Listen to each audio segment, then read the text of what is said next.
નમસ્કાર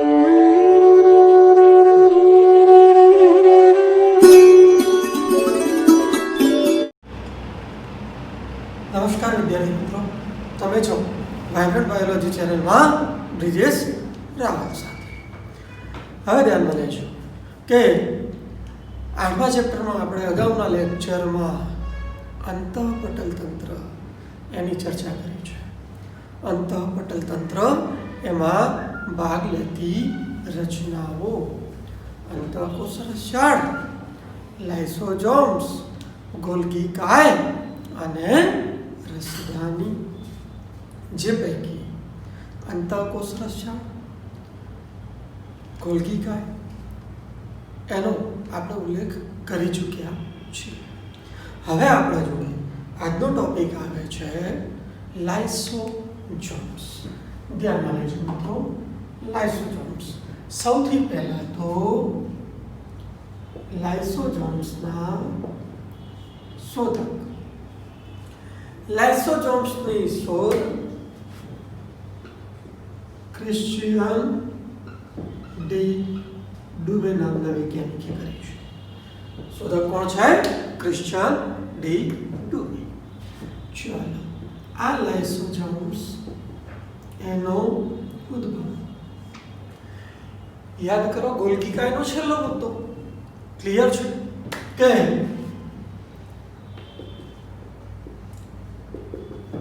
ગોલ્ગી કાયમાંથી, ધ્યાનમાં લેજો મિત્રો, ગોલ્ગી કાયમાંથી પુટિકા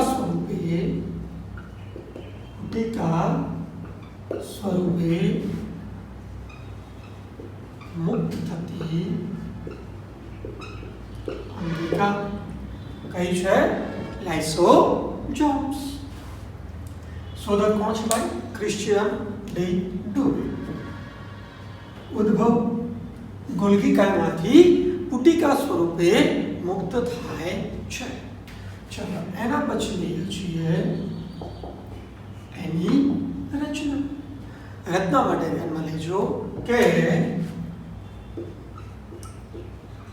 લાઇસોસોમ્સ ની ફરતે એક સ્તરીય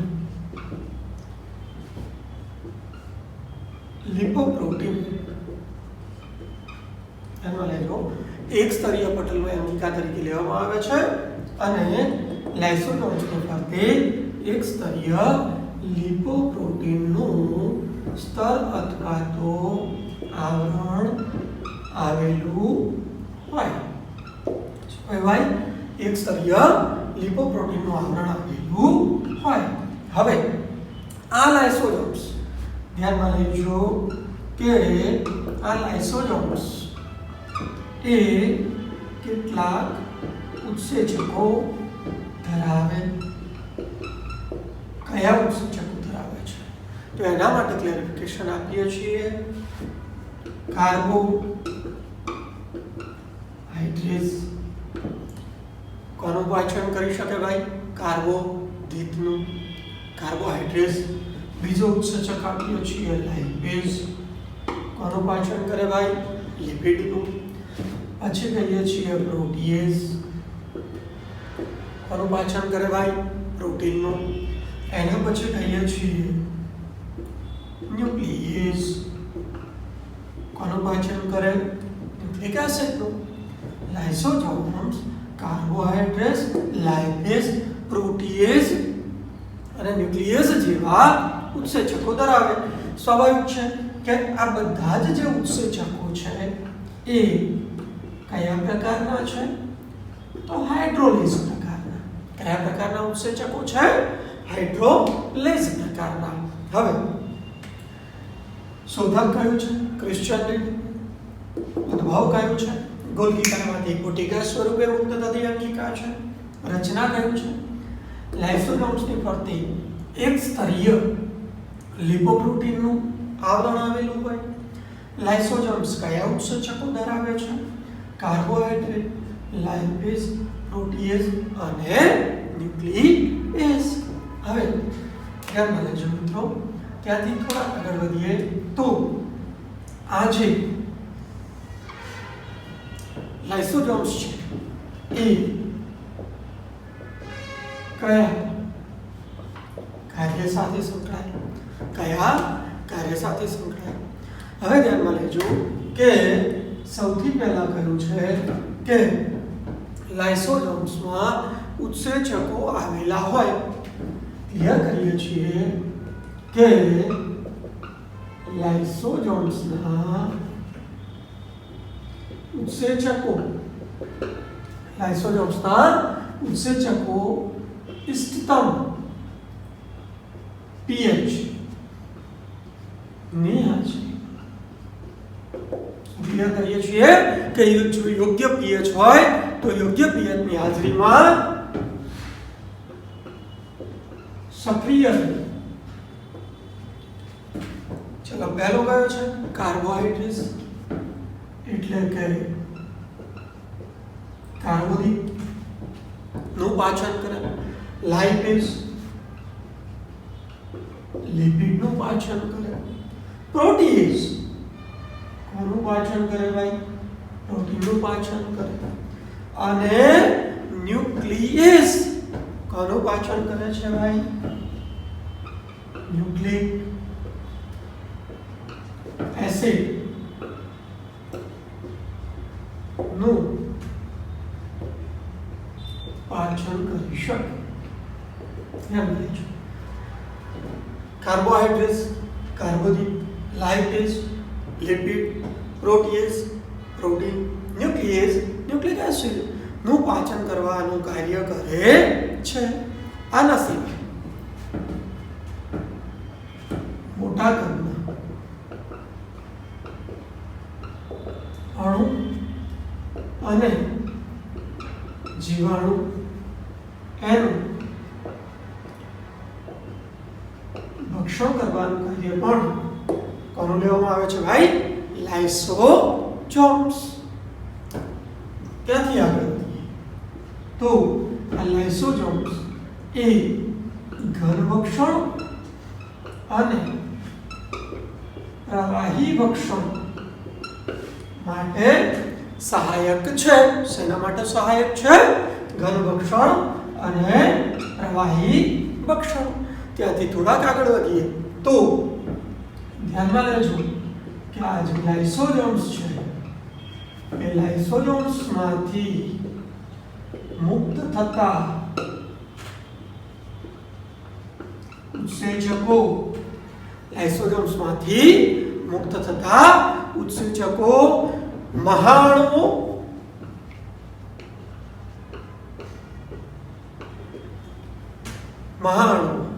લિપિડ, પ્રોટીન, એને આપણે મહાણુ તરીકે ઓળખાવીએ છીએ. મહાણુઓ, કોષીય અંગિકાઓ,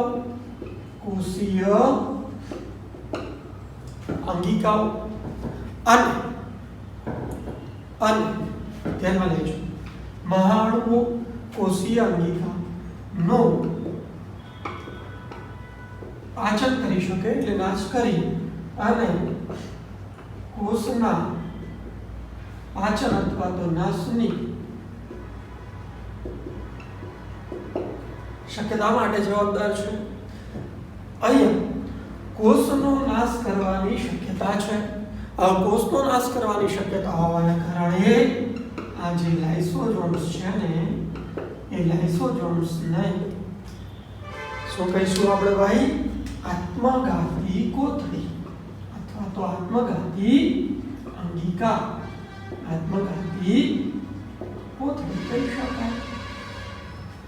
લાઇસોસોમ્સ એ આત્મઘાતી કોથળી, સુસાઇડ બગ અથવા તો આત્મઘાતી અંગિકા તરીકે લેવામાં આવે છે.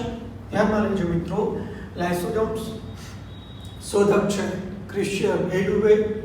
ઉદ્ભવ ગોલ્ગી કાયમાંથી બોટિકા સ્વરૂપે મુક્ત થતી અંગિકા છે. રચના લાઇસોસોમ્સની ફરતે એક સ્તરીય લિપોપ્રોટીનનું આવરણ. ઉત્સેચકો કાર્બોહાઈડ્રેટ્સ, લાઇપેઝ, પ્રોટીએઝ અને ન્યુક્લિયસ કયા પ્રકારના છે ભાઈ? હાઇડ્રોલેસ એટલે હાઇડ્રો પાણીની હાજરીમાં મોટા અણુનું નાના અણુમાં રૂપાંતરણ કરી શકવાની ક્ષમતા ધરાવતા ઉત્સેચકો એને શું કહેવાય? હાઇડ્રોલેઝ ઉત્સેચકો. ત્યાંથી આગળ ગયા કાર્ય લાઇસોસોમ્સના ઉત્સેચક ઇષ્ટતમ pH ની હાજરીમાં પોતે સક્રિય થાય છે.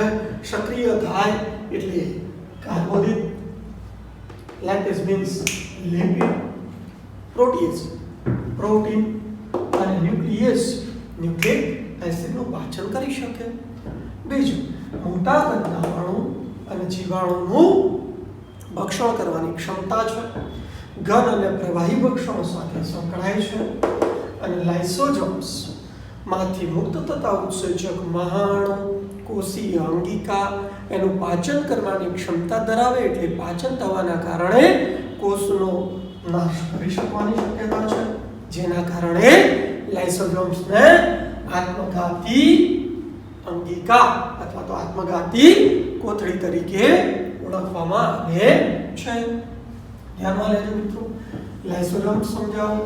શોધક ક્રિશ્ચિયન નેડ્યુવેલ. શોધક ક્રિશ્ચિયન નેડ્યુવેલ. ઉદ્ભવ ગોલ્ગી કાયમાંથી પુટિકા સ્વરૂપે મુક્ત થતી અંગિકા છે. રચના લાઇસોસોમ્સની ફરતે એક સ્તરીય લિપોપ્રોટીન એનું આવરણ આવેલું છે, એનું સ્તર આવેલું છે. એક સ્તરીય અંગિકા તરીકે પણ આપણે એને ઓળખાવી શકાય. એક પટલમય અંગિકા પણ કહી શકાય. લાઇસોસોમ્સમાં આવેલા ઉત્સેચકો કાર્બોહાઈડ્રેટ્સ, લાઇપેઝ, પ્રોટીએઝ અને ન્યુક્લિયેઝ આ બધા ઉત્સેચકો હાઇડ્રોલેઝ પ્રકારના છે. એના કાર્ય તો લાઇસોસોમ્સ ઇષ્ટતમ pH લાઇસોસોમ્સ ઇષ્ટતમ pH ની હાજરીમાં સક્રિય થતા હોય એવા ઉત્સેચકો ધરાવે છે, જે કાર્બોદિત, લિપિડ, પ્રોટીન અને ન્યુક્લિક એસિડનું વિઘટન કરવાની ક્ષમતા એટલે કે પાચન કરવાની ક્ષમતા ધરાવે છે. મોટા કદના અણુ અને જીવાણુઓનું પણ પાચન કરવાની ક્ષમતા ધરાવે, જેથી ઘન અને પ્રવાહી ભક્ષણમાં સહાયક બને. લાઇસોસોમ્સમાંથી મુક્ત થતા ઉત્સેચકો એ મહાણુ, કોષીય અંગિકા એનું પાચન કરી અને કોષનો નાશ કરવાની પણ એટલે કોષીય પાચન કરવાની પણ ક્ષમતા ધરાવે છે, જેના કારણે લાઇસોસોમ્સને શું કહી શકાય ભાઈ? આત્મઘાતી કોથળી, સુસાઇડ બગ. હવે ધ્યાનમાં લેજો. મુદ્દો લઈએ છીએ રસધાની. સમજાવો. શું મુદ્દો લીધો છે મિત્રો? રસધાની સમજાવો. ક્લિયર કરીએ છીએ. સૌથી પહેલો મુદ્દો લઈએ છીએ કે કોષરસમાં ધ્યાનમાં લેજો. કોષરસમાં પટલ દ્વારા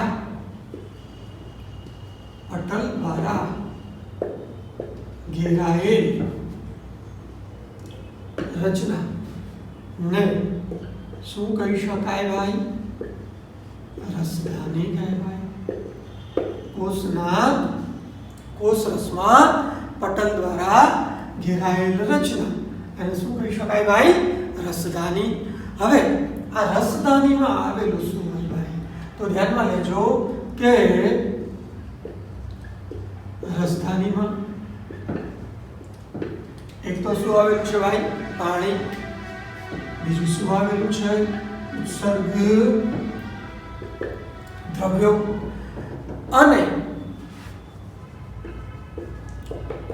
કોષને ઉપયોગી ન હોય, ધ્યાનમાં લેજો, પાણી, ઉત્સર્ગ દ્રવ્ય અને કોષને ઉપયોગી ન હોય તેવા ઘટકો ધરાવે છે. કોણ ધરાવે છે ભાઈ? રસધાની. પાણી, ઉત્સર્ગ દ્રવ્યો અને કોષનો ઉપયોગી ન હોય એવા ઘટક દ્રવ્યો ધરાવે છે. હવે રસધાની પટલ ક્લિયર કહી શકીએ. એનું બીજું નામ છે ટોનોપ્લાસ્ટ. રસધાની ક્લિયર કરું છું, ધ્યાનમાં લેજો. રસધાની એક પટલમય રચના દ્વારા રસદાની ઘેરાયેલ હોય આ પટલને શું કહી શકાય ભાઈ? રસદાની પટલ, અથવા એને કહેવામાં આવે છે ટોનોપ્લાસ્ટ કહેવાય. ટૂંકમાં રસધાનીની આજુબાજુ આવેલ પટલને શું કહી શકાય? રસદાની પટલ. હવે આ જે રસદાની પટલ છે, ધ્યાનમાં લેજો, આ જે રસદાની પટલ છે એ રસદાની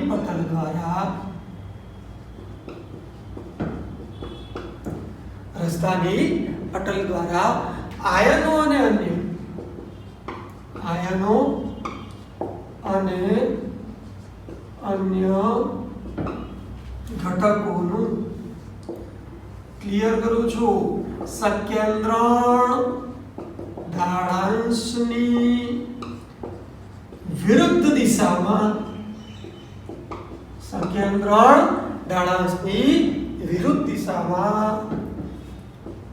રસધાનીમાં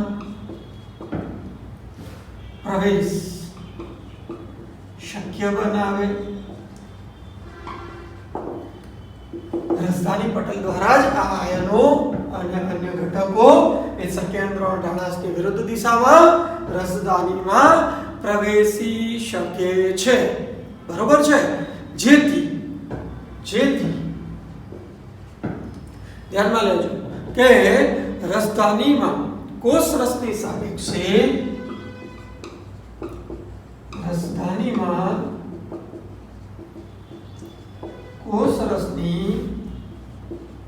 સાપેક્ષે સાંદ્રતા ઘણી વધુ હોય. આ મુદ્દાને ક્લિયર કરવા માટે અહીંયા કોન્સેપ્ટ લઈ ચૂક્યા છીએ. તો વહન કઈ દિશામાં થાય છે ભાઈ? સકેન્દ્રણ ઢાળાંશની વિરુદ્ધ દિશામાં. કઈ દિશામાં થાય છે? સકેન્દ્રણ ઢાળાંશની વિરુદ્ધ દિશામાં. હવે ધ્યાનમાં લેજો, અહીંયા રસદાનીની જો વાત કરતા હોય તો વનસ્પતિ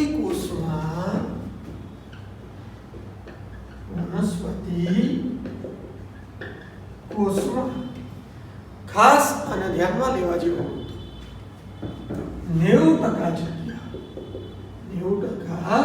જગ્યા કોના દ્વારા રોકાય છે ભાઈ? તો રસધાની દ્વારા રોકાયેલ હોય. થોડું કોન્સેપ્ટ એ પણ ક્લિયર કરી શકું કે કોષની જેટલી સક્રિયતા વધુ એટલું રસધાનીનું કદ નાનું, કોષની સક્રિયતા જેટલી ઓછી એટલું રસધાનીનું કદ મોટું. બરાબર છે? હવે ત્યાંથી થોડાક આગળ વધીએ. એક શબ્દ મૂકીએ છીએ આકુંચક રસધાની. મૂક્યો છે ભાઈ આકુંચક રસધાની. હવે આકુંચક રસધાનીની જો વાત કરીએ તો ક્લિયર કરીશું કે અમીબામાં ઉત્સર્જન કાર્ય સાથે સંકળાયેલ રસધાની છે. અમીબામાં જોવા મળે છે અને શું કાર્ય કરે છે ભાઈ? ઉત્સર્જનનું કાર્ય કરે છે. શું કાર્ય કરે છે? ઉત્સર્જનનું કાર્ય કરે છે. ચલો બીજો એક શબ્દ મૂકી દઈએ આપણે અહીંયા. શું શબ્દ મૂક્યો ભાઈ? અન્નધાની. અન્નધાની પ્રોટિસ્ટામાં, ધ્યાનમાં લેજો ભાઈ,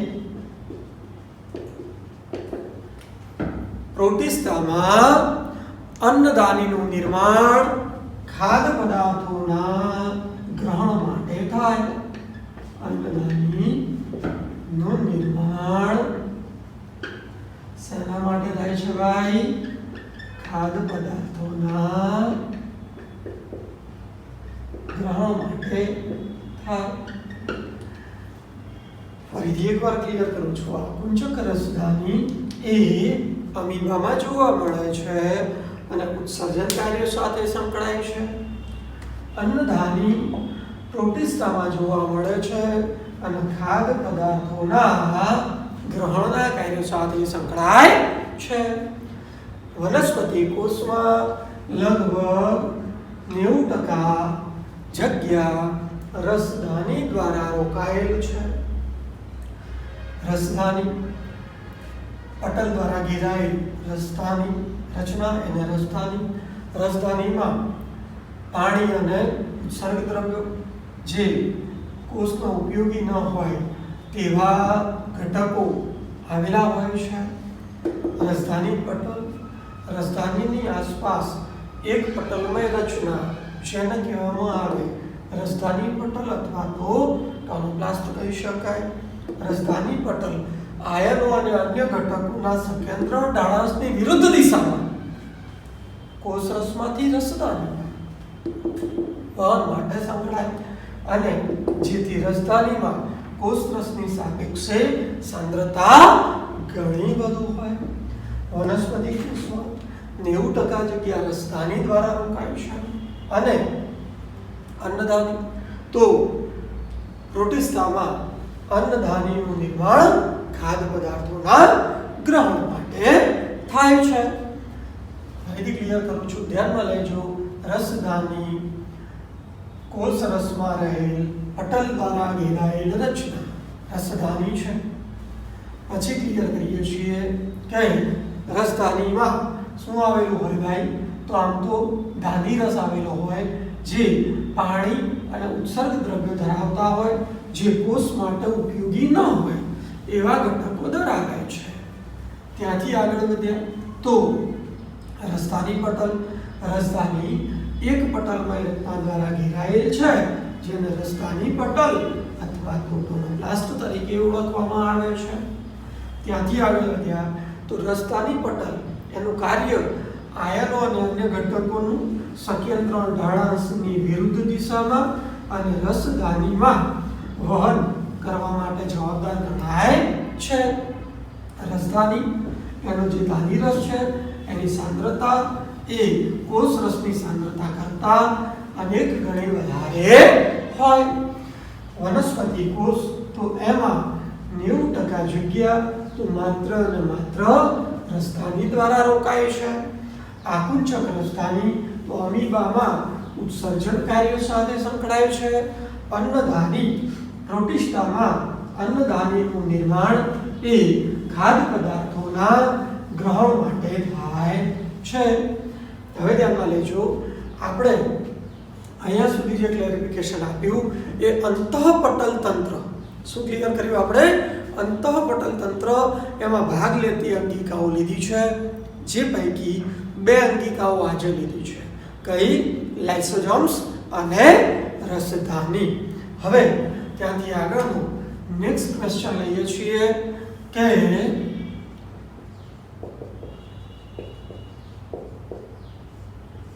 કણાભસૂત્ર સમજાવો. કણાભસૂત્ર સમજાવો. એમાં લઈએ ભાઈ કણાભસૂત્ર. કણાભસૂત્ર તો ઉલ્લેખ કરીએ છીએ કે વિશિષ્ટ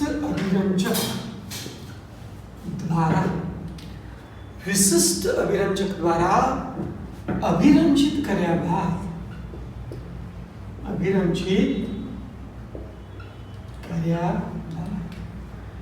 માઇક્રોસ્કોપ થી જ જોઈ શકાતી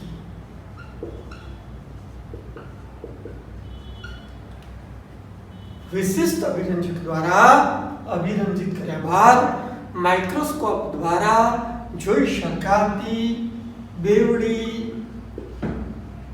પટલમય અંગિકા કઈ છે ભાઈ? કણાભસૂત્ર. બીજું ક્લિયર કરીએ છીએ કે કણાભસૂત્ર એ સ્વયં બેવડાતી અંગિકા છે. હવે જે ભાઈ કણાભસૂત્ર એ સ્વયં બેવડાતી અંગિકા છે. હવે આ જે કણાભસૂત્ર છે એમાં કદ, સંખ્યા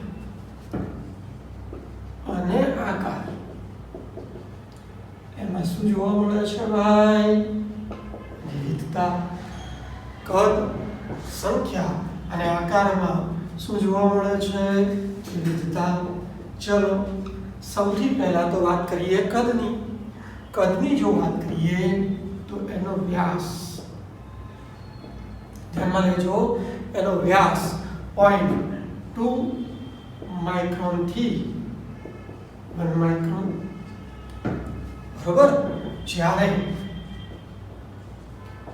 જ્યારે એની લંબાઈની જો વાત કરીએ તો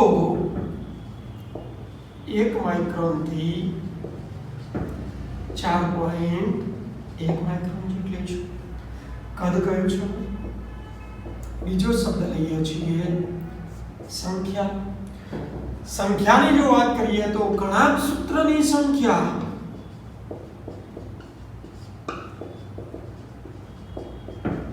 નો આધાર કોષની દેહધાર્મિક ક્રિયા પર રહેલો છે. દેહધાર્મિક સક્રિયતા પર. ક્લિયર કરું છું. દેહધાર્મિક સક્રિયતા પર રહેલો છે. જો સક્રિયતા વધે તો ગણાંક સૂત્રની સંખ્યા વધે. જો સક્રિયતા ઘટે તો ગણાંક સૂત્રની સંખ્યા પણ શું થઈ જાય? ઘટી જાય. સંખ્યાનો આધાર બધા ઉપર છે ભાઈ. એ કોષ એની દેહધાર્મિક અથવા તો જૈવિક ક્રિયાઓ માટેની સક્રિયતા કેટલી છે. જેટલી સક્રિયતા વધુ એટલી સંખ્યા કેવી હોય ગણાંક સૂત્રની ભાઈ? વધુ અને વધુ. ત્યાંથી આગળ વધીએ. ચલો એનો આકાર જોઈએ. આકાર માટે ક્લિયર કરીએ છીએ કે રકાબી આકાર હોઈ શકે, નળાકાર હોઈ શકે. બરાબર. ગણાંક સૂત્ર એની કદ, સંખ્યા અને આકાર. કદમાં કયું છે? વ્યાસ છે 0.2 થી 1 મીટર. લંબાઈ છે 1 થી 4.1 મીટર. સંખ્યા ગણાંક સૂત્રની સંખ્યાનો આધાર કોષની દેહધાર્મિક સક્રિયતા પર રહેલો છે.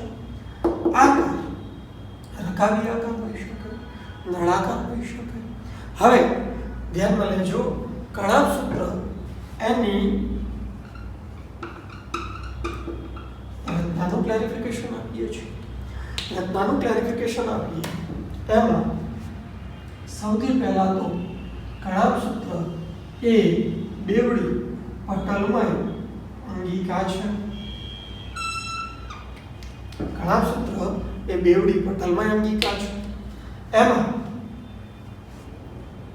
આજે બતાવ્યું છે ભાઈ એ બાહ્ય આવરણ છે. એનું અંતઃ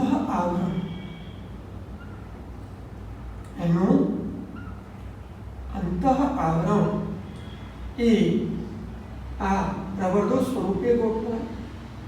એનું અંતઃ આવરણ એ પ્રવર્ધો સ્વરૂપે ગોઠવાય. હવે આ જે પ્રવર્ધો સ્વરૂપે ગોઠવાય છે એમાં થોડું ધ્યાનમાં લેજો કે આ જે પ્રવર્ધો આપણે બતાવ્યા છે એ પ્રવર્ધોમાં અંતઃ આવરણ એના રૂપાંતરણ દ્વારા બનેલું છે. અંતઃ આવરણના રૂપાંતરણ દ્વારા બનેલું છે. હવે અંતઃ આવરણ એમાં ઉપસેલા પ્રવર્ધને શું કહેવામાં આવે છે ભાઈ? કિસ્ટ. શું કહેવામાં આવે? કિસ્ટ. કિસ્ટ્રી પર એક વિશિષ્ટ કણ આવેલું છે જેને શું કહેવાય? F1 કણ. બીજું ગણાંક સૂત્ર એના અંદર આ જે પ્રવાહી ભાગ છે, આ જે પ્રવાહી ભાગ છે એ પ્રવાહી ભાગને આપણે કયા નામથી ઓળખાવીએ છીએ? આધારક. આધારક માટે શબ્દ વાપરીએ છીએ મેટ્રિક્સ. શું શબ્દ વાપરીએ છીએ? મેટ્રિક્સ. હવે ધ્યાનમાં લેજો. ગણાંક સૂત્ર તો ગણાંક સૂત્ર એ બેવડી પટલમય અંગિકા છે. એના બે સ્તરમાં બાહ્ય સ્તર અને અંતઃ સ્તર. અહીંયા રચનામાં જઈએ तो सीधું જ ફિગર ઉપરથી ક્લિયર કરી શકાય છે કે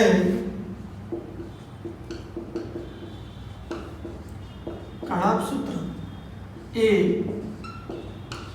બેવડી પટલમય અંગિકા સ્વાભાવિક છે કે બેવડી પટલમય અંગિકા હોય તો એના બે સ્તર, એક બાહ્ય આવરણ અને બીજું કહીએ છીએ અંતઃઆવરણ. બાહ્ય આવરણ જે છે એ બહારની બાજુએ છે અને સુંદર કેવું છે? સળંગ. જ્યારે અંતઃઆવરણમાં બે જલીકૃત વિસ્તાર એને જરા અલગ કરી દઈએ છીએ. એક કહીએ છીએ બાહ્ય કક્ષ અને બીજો કહી દઈએ છીએ અંતઃકક્ષ. કણાપ સૂત્ર બેવડી પટલમય અંગિકા, બાહ્ય આવરણ સળંગ હોય, અંતઃઆવરણ અંદરની તરફ છે, બે જલીકૃત વિસ્તાર બાહ્ય કક્ષ અને અંતઃકક્ષ. હવે આ જે રચનામાં આપણે અહીંયા એક નામ વાપર્યું છે કિસ્ટ્રી અને કિસ્ટ્રી. તો ક્લેરિફિકેશન આપીએ છીએ કિસ્ટ્રી ક્લેરિફિકેશન આપીએ છીએ. ધ્યાનમાં લેજો કે જે અંતઃપડ છે એ અંતઃપડ દ્વારા રચાતા પ્રવર્ધોને શું કહી શકાય? કિસ્ટ્રી કહેવાય. શું કહેવાય છે ભાઈ? કિસ્ટ્રી. અને આ જે કિસ્ટ્રી છે ધ્યાનમાં લેજો F1 કણ ધરાવે જે શ્વસનની ઓક્સિડેટિવ ફોસ્ફોરીકરણની ક્રિયા માટે જરૂરી ઉત્સેચકો ધરાવે છે. રચનામાં કહ્યું છે બેવડી પટલમય અંગિકા છે, બાહ્ય આવરણ સળંગ છે, અંતઃઆવરણ બે જલીકૃત વિસ્તાર બાહ્ય કક્ષ અને અંતઃકક્ષ. કિસ્ટ્રી અંતઃપડ દ્વારા રચાતા પ્રવર્તને કિસ્ટ્રી કહેવાય જે F1 કણ ધરાવે છે. ત્યાંથી આગળ વધીએ તો ઉલ્લેખ કરીએ છીએ આધારક, જેને આપણે કહીએ છીએ મેટ્રિક્સ. આધારક અથવા તો મેટ્રિક્સ શબ્દ વાપરી શકાય છે. પ્રવાહી ભાગ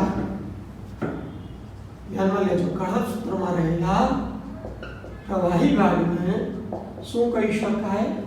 તો આધારક કહેવાય. જે પ્રવાહી ભાગને શું કહેવાય છે ભાઈ? આધારક. જે વલયાકાર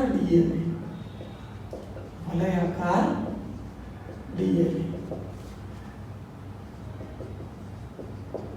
કેટલાક આરએનએ વલયાકાર ડીએનએ કેટલાક આરએનએ અને રિબોઝોમ ક્લિયર કરીએ છીએ કે 70 સ્વેડબર્ગ ગ્રંથાનું એકમ છે રિબોઝોમ્સ 70S રિબોઝોમ્સ ધરાવે. બરોબર. આના સિવાય સ્વાભાવિક છે કે રિબોઝોમ્સ છે, આરએનએ છે, એટલે એના સિવાય શું આવેલું હોય? પ્રોટીન આવેલું હોય. પ્રવાહી ભાગ આધારક કહેવાય જે વલયાકાર ડીએનએ, કેટલાક આરએનએ, રિબોઝોમ્સ અને પ્રોટીન ધરાવે છે. હવે આધારક માટે જ ક્લિયર કરીએ છીએ કે આધારકમાં શ્વસનની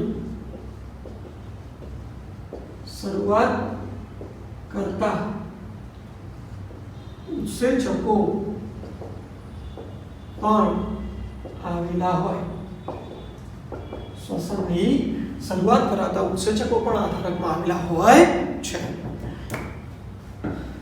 હવે ક્લિયર કરીએ છીએ કાર્ય અને કાર્ય.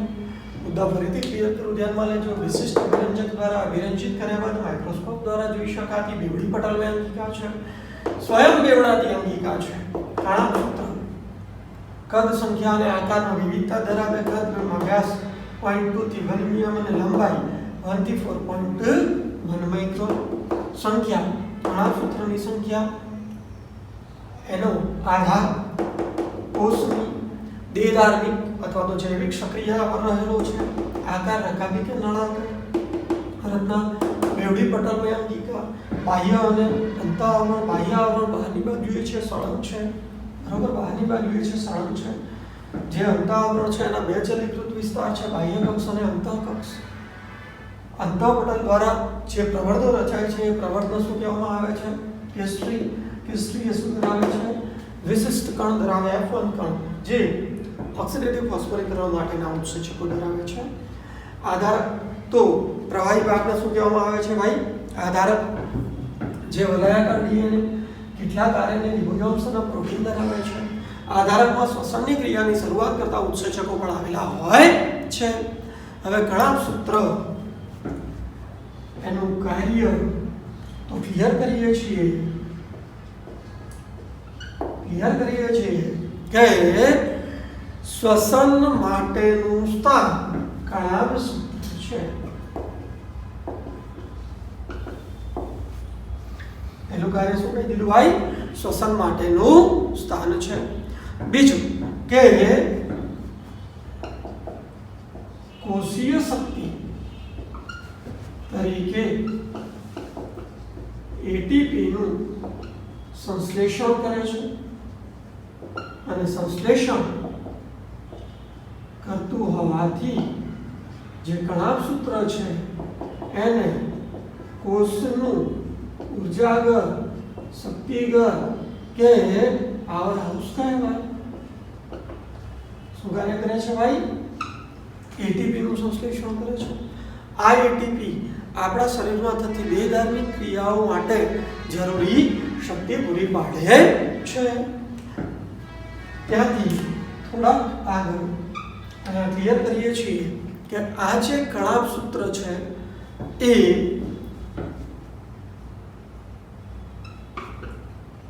દ્વિભાજન દ્વારા